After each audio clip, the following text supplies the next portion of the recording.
महाकवि गोपाल दास नीरज की पुण्यतिथि पर आयोजित कार्यक्रम में उनके बड़े सुपुत्र शशांक प्रभाकर ने भी शिरकत किया। शशांक प्रभाकर से बातचीत की है भारत एक्सप्रेस संवाददाता मोहित शुक्ला ने। सुनिए।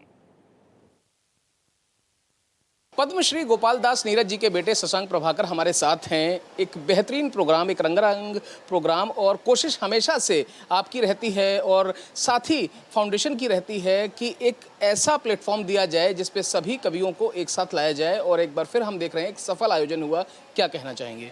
बहुत बहुत आभार सभी आयोजकों का, बहुत बहुत आभार प्रेस क्लब का, बहुत बहुत आभार जनता का, जो लोग इसमें आए हैं।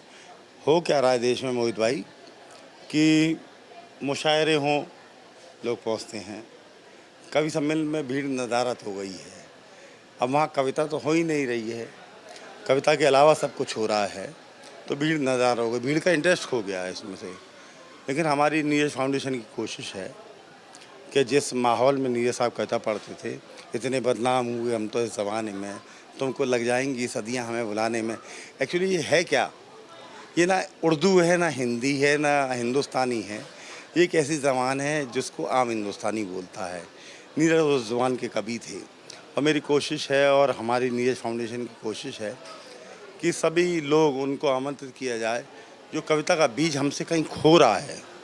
एक्चुअली कहीं पर नफ़रती दौर है, कहीं पे कुछ है, कहीं पे भाषा का संवाद है, कहीं पे और चीज़ें हैं।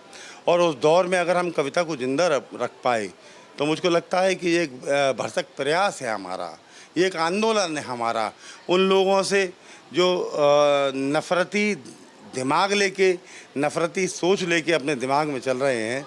बहुत शुक्रिया। तो साफ तौर पर आप शशांक प्रभाकर साहब को सुन रहे हैं। आप गोपाल दास नीरज जी की कहीं ना कहीं एक छवि उनमें दिखती है, उनकी विरासत भी है, और उसी विरासत को अब वो आगे बढ़ाने की कोशिश कर रहे हैं, और इस कोशिश को मुकाम और अंजाम तक पहुंचाने की कोशिश कर रहा है गोपाल दास नीरज फाउंडेशन और ट्रस्ट।